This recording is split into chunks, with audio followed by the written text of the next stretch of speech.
de profesionales y les presento en este caso a Ayelén Almarcha, estudiante avanzada de la carrera de Historia, a Hernán Carrizo, también estudiante avanzado de la carrera de Historia, y por otro lado a alguien ya conocido también de la casa, Luis Meglioli, periodista, escritor, especializado en historia, bueno, ¿por qué no? Se ha ganado también historiador, también en parte profesional del protocolo, de la historia, un hombre que ha estudiado y que conoce a la perfección también este tema. Bueno, ¿cómo están? ¿Todo bien? Todo ¿Cómo muy lo lindo. están el frío? Acá Todo están muy bien. bien. ¿Están Sí, acá tranquilos? sí, estamos muy bien. bastante agradable. Bueno, si les parece, iniciemos un poquito este debate, esta mesa, esta charla que les propusimos tener el día de hoy. Y si querés, Ayelén, arranco con vos. Puntualmente, para saber qué pensás que fue el mayor aporte de la revolución de Mayo para la historia argentina. ¿Cuál fue el mayor aporte? Bueno, se podría decir que con la Revolución de Mayo empieza la historia argentina como tal. O sea, la historia argentina como la historia de un país independiente, ¿sí? O sea, en este proceso, a partir de 1810, nosotros ya podemos hablar de que empieza un recorrido con la autonomía como protagonista, pero es una autonomía que se va a ir logrando a lo largo de los años, ¿sí? Pero la Revolución de Mayo, a pesar de que tiene sus limitaciones, ¿sí? Que bueno, supongo que las vamos a ir debatiendo a lo largo de la mesa, fue el puntapié inicial de todo este proceso de independencia. ¿Para vos, Hernán? Sí, coincido con esta mirada de que, bueno, a partir del 25 de mayo, que es un hecho muy puntual en la constitución de nuestra historia, pero que se enmarca, obviamente, dentro de un proceso, como todo hecho, y de alguna forma nos otorgó cierta autonomía, cierta idea de emancipación, que de todas formas, sí, todavía no hablamos de independencia, o hay autores por ahí quizás más de la historiografía tradicional que hablan de esto de la máscara de Fernando VII, es decir, que esta constitución de la Junta en realidad quería la independencia, pero en realidad es algo que se fue gestando con el correr del tiempo, también con los acontecimientos que se fueron dando, tanto en la guerra por la independencia como también los sucesos que se fueron dando en las distintas ciudades, porque también un hecho importante es que para este momento no hablamos de provincias, sino en realidad de ciudades. Entonces sí, coincido con esta mirada de que, bueno, en realidad a partir de esta semana o de este proceso revolucionario empezamos ya a contar con cierta autonomía, que bueno, eso también va a derivar en otros conflictos, en crisis internas, pero bueno, sí, de alguna forma es lo que empieza a gestar, lo que culmina en 1816 con la independencia. Luis. Bueno, estoy de acuerdo con los próximos profesores de historia en lo que han dicho, y algún detalle importante, y es que en el momento que se produce la Revolución de Mayo, o sea, en 1810, España estaba debatiendo la invasión de Napoleón, ¿no es cierto? Había caído, digamos, por un tiempo, porque fue así, después volvió Fernando VII, el rey, y estaba fuera de España. Incluso en España celebran el 2 de mayo, justamente es un feriado, celebran la recuperación, la vuelta de Fernando VII, ¿no es cierto? Para ellos fue muy importante, porque bueno, iba a cambiar mucho la vida, la historia de España si Napoleón se quedaba allí.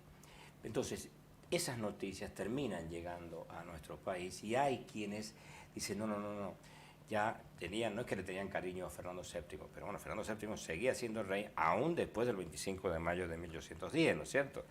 En San Juan, por ejemplo, cuando llega la noticia, hay muchas versiones, pero el 17 de junio todavía se lo viva Fernando VII, es increíble, a pesar de que se celebra eso, ¿eh? Ojo, cuando llega la noticia desde Mendoza, se trata en el Cabildo, unos días después, ¿no es cierto?, ya en junio, y sí, el 17 de junio llega, pero quiero decir, después se aprueba por mayoría la revolución en San Juan, a pesar de que desde Córdoba, de donde dependía San Juan, ¿no es cierto?, en Córdoba, como son los cordobeses, yo siempre digo que los cordobeses han nacido siendo rebeldes y oponiéndose a la cabeza. cuando el fundador de Córdoba funda Córdoba, te lo digo en 2 palabras, lo funda sin la autorización del rey de España, y después le cortan la cabeza a De Cabrera, se llama De Cabrera, Jerónimo de Cabrera, y resulta que después, bueno, es un gran hombre, homenajeado, quiero decir, por todos los cordobeses, porque lo quieren mucho. Bueno, Córdoba mandó al mismo momento que llega la carta de la notificación de Buenos Aires, llega de Córdoba, de donde dependía, insisto, San Juan, diciendo, no prueben lo que han aprobado en Buenos Aires. Pero se termina aprobando, ¿no? Termina aprobando y bueno, y va... Y eso marca el antes y el después, digamos. Claro. Fernández, ¿cómo se llamaba el diputado? Fernández Maradona, ¿no es cierto? Sí, el diputado que mandan de San Juan luego a formar parte de la representación de las provincias en la Junta Patria, ¿no? Bueno, como bien lo dijeron los chicos, fue el primer paso. Por eso San Martín, cuando prepara su semejante proyecto emancipador, no le alcanzaba el primer grito de libertad, necesitaba la independencia, porque si no, no. Por eso instruyó tanto a Laprida y a Fray Justo acá, y a Massa y a Godoy Cruz en Mendoza, más Pueyrredón creo que se llamaba el diputado de San Luis. Apenas se sienten ustedes, le tocaba un mes a cada provincia en Tucumán, apenas se sienten ustedes, piden la independencia. Por lo tanto, fue un gran paso, como bien lo decías también vos, pero no el definitivo, ¿no es cierto? No, totalmente. O sea, pero digo, el mayor aporte de la Revolución de Mayo fue, digamos, tomar la iniciativa. Totalmente. ¿Coincidimos en eso? Sí, totalmente. Sí. Y bueno, como digo, sobre todo porque no sabían qué estaba pasando en España. Estaban dependiendo de España, pero España ahora ya no tenía rey. Entonces, por ahí venía, ¿no? Sí. Ayelen, y en tu caso, por ejemplo, ¿qué figura destacarías entre todas las que tuvieron intervención en esta Revolución de Mayo? Para vos, digamos, ¿cuál sería la más destacada de ese momento? Bueno, tenemos varias figuras para la época. A mí particularmente me gusta mucho el rol que cumplió tanto Belgrano como Mariano Moreno en su momento. Creo que eran los que quizás tenían como una visión más radical de lo que estaba pasando y apostaban a una independencia definitiva, ¿sí? En un momento en el que se toma la iniciativa de la revolución y en el que obviamente por cuestiones lógicas y coyunturales muchos de los integrantes de esta primera junta que se va a conformar todavía mantenían como cierta posición de tibieza, sí. Obviamente, por miedo a lo que podía llegar a pasar. Y también porque estaba esto de que, bueno, está bien, iniciamos la revolución, pero había como esto de, ¿y ahora qué? Claro. No sabemos muy bien qué hacer. Entonces, ante esos momentos de titubeos y de incertidumbre, yo creo que fueron tanto Mariano Moreno como Manuel Belgrano quienes pusieron de forma firme y sobre la mesa ideales verdaderamente revolucionarios, ¿sí? Que son los que después se iban a ir desenvolviendo en la práctica. Hernán, ¿qué figuras destacarías vos de la Revolución de Mayo? Bueno, yo coincido mucho con lo que ha dicho Ayelen, por ahí quizás desde lo que fue 1810 en adelante, por ahí quizás volviendo atrás en el tiempo, destacaría la figura de Saavedra, porque bueno, Saavedra en realidad también gana mucho prestigio con lo que fueron las invasiones inglesas en 1806, 1807, y también ahí comienza un proceso que se conoce como la militarización de la sociedad y que de alguna forma también llevó a que la sociedad acompañara todo este proceso que se iba gestando. También por ahí quizás para aportar a lo que decía Ayelen, esto del miedo que había, Saavedra pertenecía a un grupo más moderado con respecto a la revolución. Es más, después en la Junta de Gobierno se produce esta división entre morenistas y los saavedristas, que bueno, los morenistas más radicales, los saavedristas más moderados, pero sí me parece importante remarcar que lo que fue la Revolución de Mayo, el 25 de mayo, esto que fue un movimiento juntista, ya se había producido con anterioridad en el territorio no solamente latinoamericano, sino también en lo que era el Virreinato del Río de la Plata. Y habían sido sofocados estos intentos de movimientos juntistas de forma muy violenta, como por ejemplo lo fue en La Paz. Entonces existía este miedo por los hechos recientes que se habían estado sucediendo ahí mismo en el territorio. Entonces sí, coincido con esta mirada de la radicalización quizás de las ideas en pos de la emancipación y la independencia, pero bueno, también tenemos como esta otra mirada, este otro grupo que en realidad trataba de actuar de forma más cauta, si se quiere, en pos de cómo se iban desenvolviendo los hechos. Y por ejemplo ahí también puedo sumar, ya yéndome más adelante en el tiempo, Belgrano crea la Escarapela en febrero de 1812, y después de crear la Escarapela, que es algo que aprueba el primer triunvirato, que se podría decir que estaba más cercano a esta idea moderada de Saavedra, cuando Belgrano pide la creación de la bandera, no es aceptada. Y esto también se debe a que no se quería como crear símbolos que después pudiesen llevar a una represalia mayor por España, en caso de que, bueno, en España se restauraran las cosas a como estaban antes de todo esto que fue la crisis que mencionaban acá recién, con respecto a las invasiones napoleónicas. Bien. Luis, ¿y en tu caso qué figura destacarías de la Revolución de Mayo? Bueno, a mí me parece que Moreno es, si hubiera prevalecido, digamos, las ideas, si hubieran prevalecido las ideas de Moreno, hubiera sido todo a lo mejor más rápido, más pensado. Todavía no sabemos por qué murió, cómo murió, ¿no es cierto?, en el mar, tan lejos de nuestro país. Pero nombraste a Saavedra, lógicamente, porque fue el presidente de la primera junta, y hay una relación, la historia, él mismo, antes de morir en 1829, Saavedra escribe, no le llamo memorias, pero escribe sus recuerdos y tiene un gran agradecimiento a San Juan. Lo cuento hoy no como una cosa separada del 25 de mayo, sino todo lo contrario. Como parece que en este país siempre ha sucedido más o menos lo mismo con los líos políticos y los enfrentamientos. Saavedra pasó a ser el gran jefe, ¿no es cierto?, presidente de la primera junta en 1810, y en agosto de 1812 se tuvo que ir de Buenos Aires porque si no le cortaban la cabeza. O lo metían preso y podían llegar a condenarlo a muerte. ¿Por qué? Porque había perdido una batalla que la voy a leer acá, la batalla de Huaqui o de Saguadero. Se la responsabilizaron a él, esa derrota, bueno, fuera, había que sacarlo del mapa. Y le dijeron, andate fuera de Buenos Aires. Bueno, terminó, hay dos versiones, una que primero llega a Mendoza y la otra que primero llega a Chile y después pasa a San Juan. Yo me quedo con esta última porque, bueno, San Juan estuvo, él cuando está en Chile se producen algunos enfrentamientos también allí, también estaban en la lucha por la independencia y dice, no voy a meter en estos líos, me voy. Y entró por Colanguil, ¿no es cierto? En Colanguil, hasta el día de hoy, la municipalidad lo trabaja eso, hay un recuerdo, ¿no es cierto? Hay una placa, hay unos restos de paredes, de adobe, de la casa de 2 habitaciones, la casa, bueno, una forma de decir la casa, ¿no?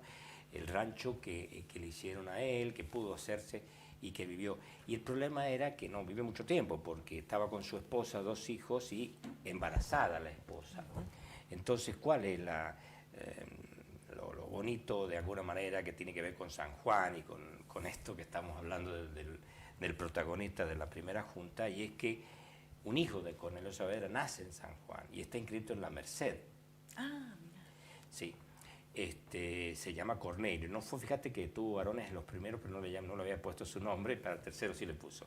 Bueno, nació en San Juan. Ese chico no llegó a estar un año porque, bueno, cuando se solucionaron las cosas en Buenos Aires, le permitieron volver a Cornelio Saavedra con su esposa. Pero acá él agradece a los sanjuaninos. Es increíble, ¿no?, que el presidente de la primera Junta Patria, Cornelio Saavedra, en sus últimos recuerdos, antes de morir, como dije, en 1829, agradece la calidez de los sanjuaninos por cómo lo trataron. Incluso porque José Ignacio de la Rosa era el gobernador al principio, después, no sé si San Martín fue después o antes de Ignacio de la Rosa. San Martín era gobernador intendente de Cuyo, ¿no es cierto? Pero la esposa era de armas tomar, la esposa de Cornelio Saavedra, porque le manda una carta a ella, a San Martín, y le dice, por favor, que lo protejan a su marido, que le dejen venir a San Juan, porque todavía estaba en Colanguil, para estar con la familia, porque no puede ser que... Bueno, y San Martín lo autoriza. Entonces llega a San Juan, vuelven, digamos, a la capital. ¿Y dónde viven? Porque a mí me sale el periodista, por eso yo digo que no soy historiador, porque no soy, pero los periodistas siempre buscamos ese título. La conexión. Esa conexión. Entonces, ¿dónde vive? y vive en la manzana de donde hoy está la Galería Estornel, ¿no es cierto? Da la sensación de que le dan una casita incluso frente a la plaza, que era la Plaza Mayor. Y así como, entre paréntesis, Benavides vivió por Santa Fe en la misma manzana, era la casa de él.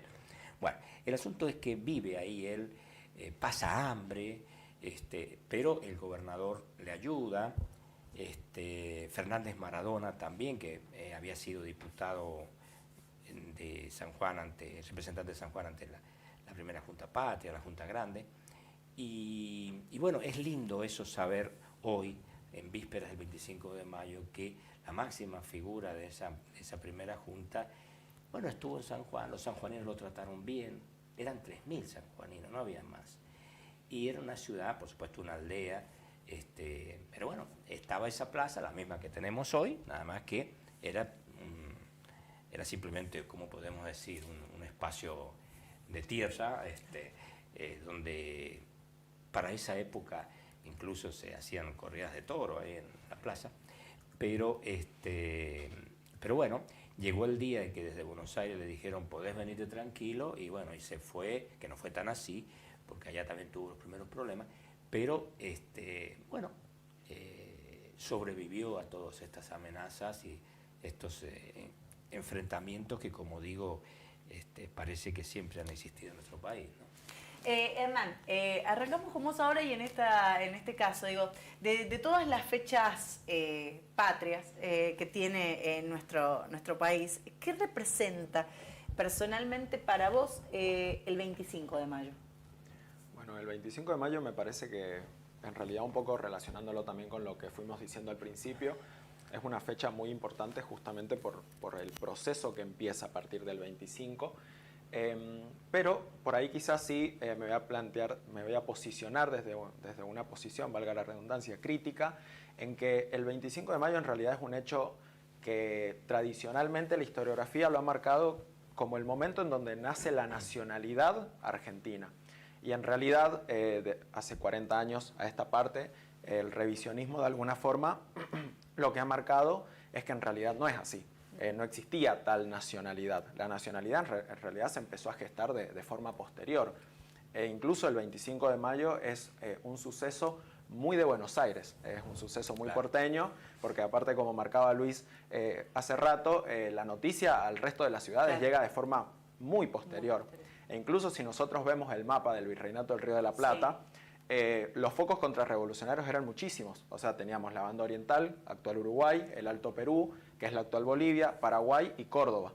Es decir, no había mucha adhesión, o hubo mucha adhesión, pero no fue de todos. No fue algo homogéneo que se produjo y todos estaban de acuerdo, sino que por el contrario, como todo suceso, es muy heterogéneo. Entonces sí me parece algo importante de remarcar. Nosotros tenemos un profesor que siempre comenta, y yo en realidad estoy de acuerdo, que es mucho más importante conmemorar el 9 de julio, pero bueno, nosotros tenemos esta idea, o comúnmente se tiene esta idea de que con el 25 de mayo se produce la independencia, y bueno, en realidad no es así. Claro. Pero eso no quita que en realidad sí marque el comienzo de un proceso que es importante para esta emancipación que se buscó. Pero bueno, sí me parece que quizás posicionándose desde un lugar crítico está bueno como marcar esa distinción. Aye, en tu caso, digo, de entre todas las fechas patrias, ¿qué representa el 25 de mayo para vos? Bueno, sí, claramente con Hernán se ve que tenemos como la misma formación, porque yo también estoy un poco de acuerdo en eso.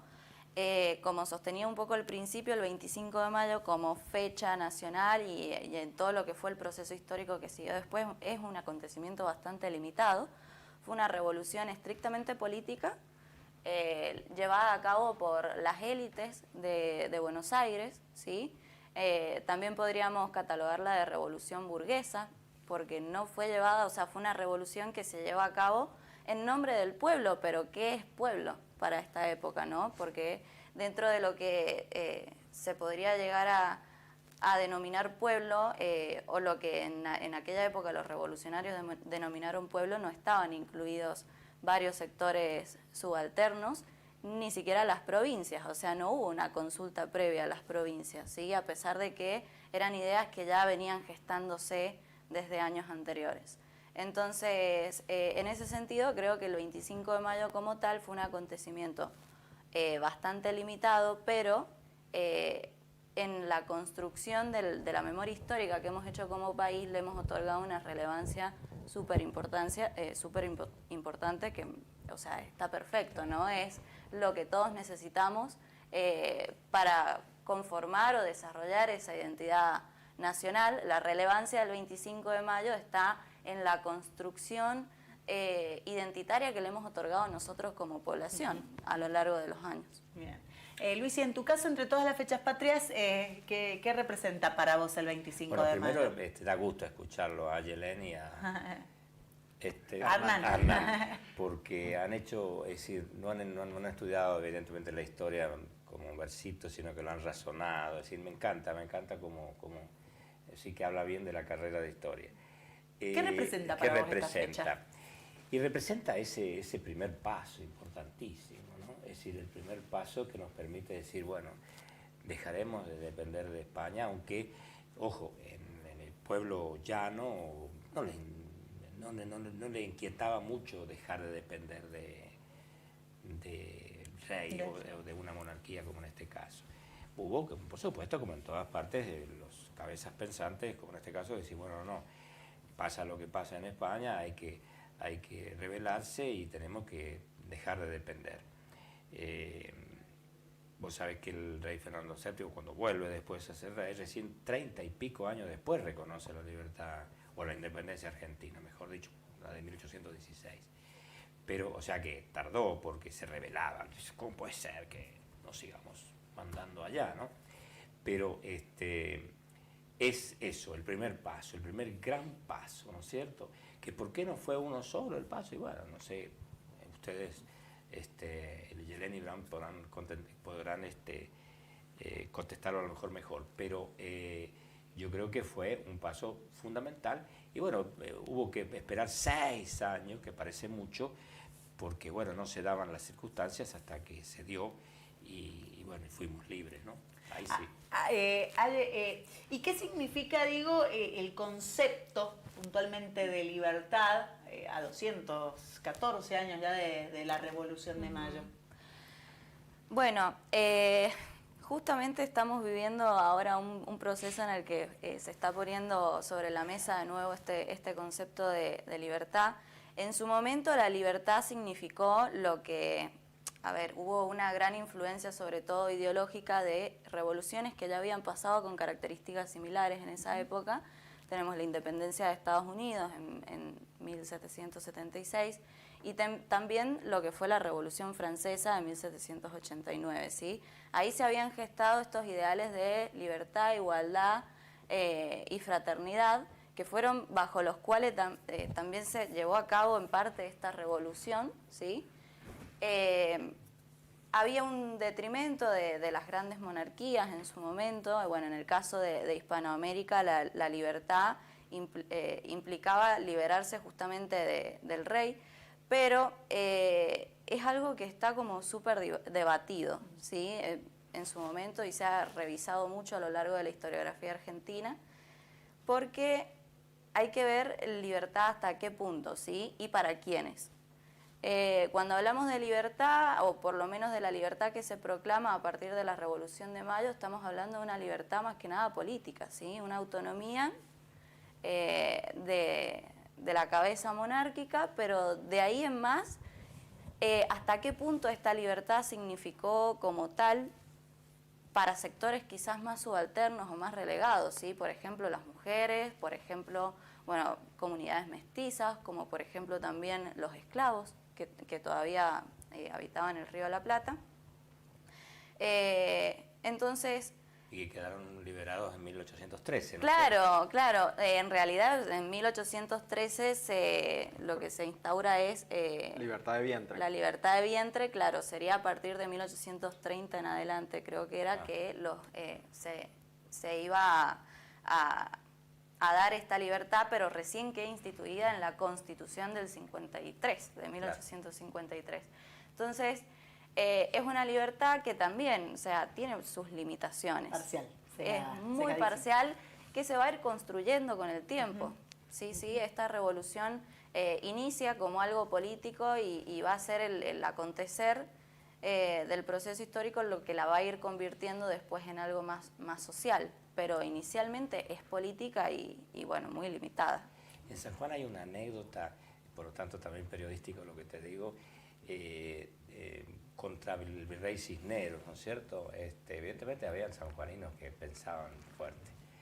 Hay un cartel que dicen que, yo no sé si es una leyenda o es real, los historiadores lo citan, Damian Hudson, por ejemplo, entre otros, y que dice un cartel que pusieron en una pared en San Juan que decía, gobernarás sobre un cuero Sí. sobre un cuero de un animal, de vaca, ¿no es cierto? Un ternero, un cuero de un ternero, pusieron, gobernarás, Cisneros, cuando le salga lana a este cuero. O sea, nunca más. Porque el cuero ya no iba a ser más lana, porque era de un animal muerto. Gobernará Cisneros cuando le salga lana a este cuero. De manera que aquí ya había, no sé si mucho, pero había un cierto espíritu de rebeldía. Pero como dicen acá los próximos, digo yo, profesores de historia, licenciados, evidentemente fue el primer grito, pero a pesar de que en ese momento de 1810 no estaba Fernando VII allí, se cantaban loas a Fernando VII todavía, ¿no es cierto? ¿Y qué significa para vos, Luis, este concepto de libertad a 214 años del 25 de mayo? Significa mucho, mucho, mucho. Porque la vida colonial que vivía el país no podía seguir permaneciendo así. Los sanjuaninos lo sufrimos mucho porque aquí los pobres productores, que ya había uva, ya se plantaban, ¿no es cierto?, vides, en San Juan estamos hablando, ¿no es cierto?, tenían que vender al precio que se le ocurría al españolito que venía del puerto a comprar acá, ¿no es cierto?, con carreta. Y cuando llevaban vino para allá, bueno, había que discutir mucho y encima se les podía echar a perder en el camino por el tiempo, se podía vinagrar el vino. De manera que no fue en mayo de 1810, pero bueno, a partir de poquito más adelante, sobre todo con la presidencia de Sarmiento, ¿no es cierto? Cuando Sarmiento, primero Mitre, después del 53, como mencionaban acá, Ayelén y Irán,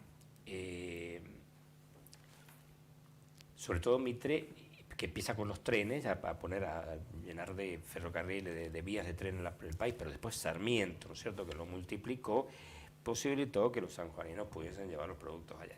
Pero mientras tanto, esa colonia, hasta el 25 de mayo de 1810, y un poquito después también, por supuesto, era un país sin futuro, pobres jóvenes, si hablamos de presente y de futuro en 1810. ¿Y qué significa el concepto de libertad? En 3 palabritas, Luis, para vos. Y el concepto de libertad significa avanzar sin obstáculos formales, digamos así, ¿no? Hernán, en tu caso, ¿qué significa el concepto de libertad? Bueno, ya a más de 200 años de la Revolución de Mayo. Sí, yo voy a tomar algunas cositas que fueron como mencionando, porque sí, en realidad cuando nosotros hablamos de esto de liberarnos del yugo español, en realidad estamos de alguna forma, o se puso en aquel entonces de alguna forma en manifiesto esta posibilidad de avanzar, y tomo lo que decía Ayelén políticamente, pero también agregaría, como dice Luis, económicamente, porque también me parece importante remarcarlo. Nosotros ya en 1809 se había firmado un reglamento con Gran Bretaña en donde de alguna forma se liberaba el comercio, que es justamente lo que buscaban muchas ciudades, porque bueno, la situación económica no era buena en el territorio y se dependía mucho de lo que era el monopolio español. Y justamente como España estaba en una crisis, se habilita esta posibilidad, que bueno, recién Luis decía esto de que parece que en este país siempre se repiten las mismas cosas. Sí. También ahí comienza... Es cíclica porque... Sí.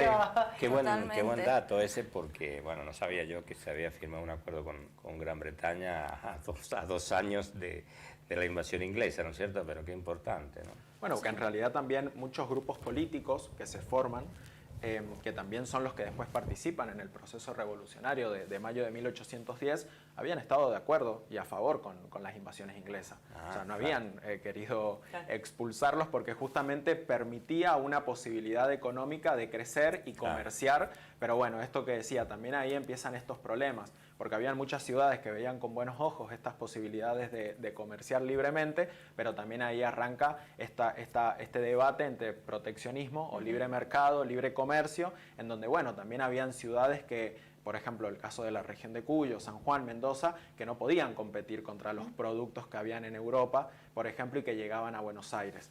Porque, bueno... Por las dudas, te digo, por las dudas, esto es nada más que una opinión, perdón que traiga hoy, no tiene nada que ver esta libertad que estamos celebrando con la libertad de Milei. Es otra cosa, distinta. No digo que sea malo, no digo nada, simplemente que es otra cosa. Es diferente.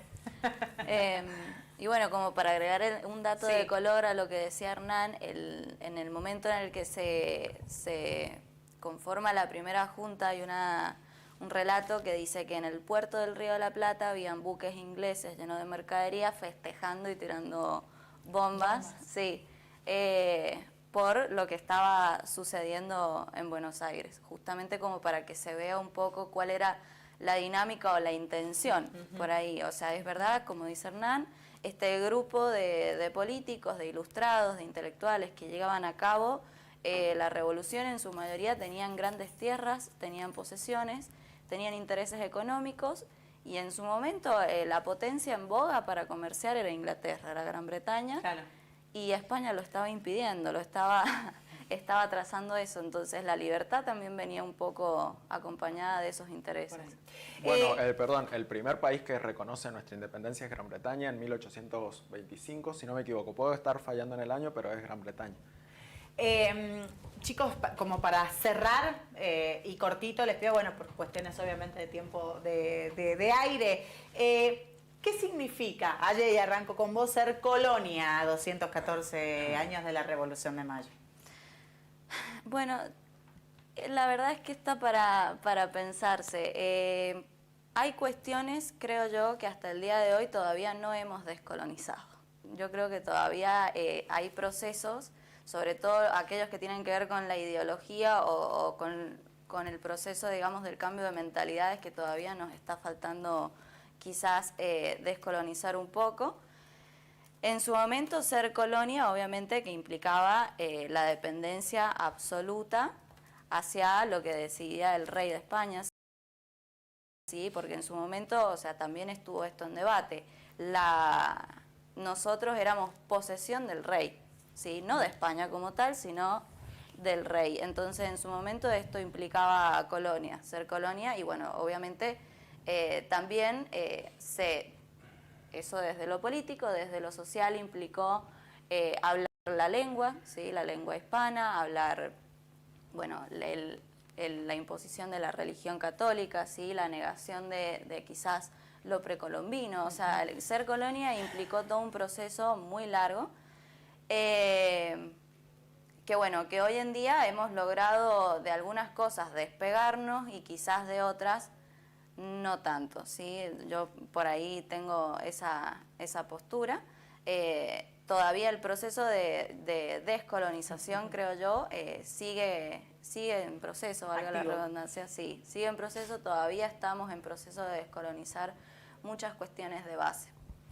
Luis, en tu caso, cortito, te pido, ¿qué significa ser colonia a 214 años del 25 de mayo? Ser colonia pienso que significa no tener libertades prácticamente de ningún tipo, todo depende de allá. Imagínate, como decía recién, si los sanjuaninos no podían llevar nada, no podían vender por su cuenta, sino lo que decidía la colonia.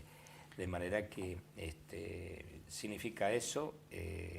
Yo que he vivido en España varios años, los españoles son conscientes de que, bueno, se les fue la mano en todos esos tiempos y ya sabemos con qué detalles, pero que respetan mucho a los pueblos sudamericanos, ¿no? En eso, al margen del circo que hay ahora entre el presidente de Argentina y el de España, ¿no? El presidente del gobierno español. Pero colonia significa no tener ningún futuro que puedas decidir vos, ¿no? Es decir, todo depende de lo que digan de por ahí afuera. Hernán. Sí, coincido totalmente con ambas miradas. Yo creo que todavía estamos en vías de descolonizarnos. Me parece que esto de que mucha gente siempre mire como modelo Europa también es un poco un colonialismo en cuanto a las ideas, las mentalidades de las personas. Hay una autora, Puiggrós, que en realidad ella trabaja sobre temas de educación, pero ella sostiene...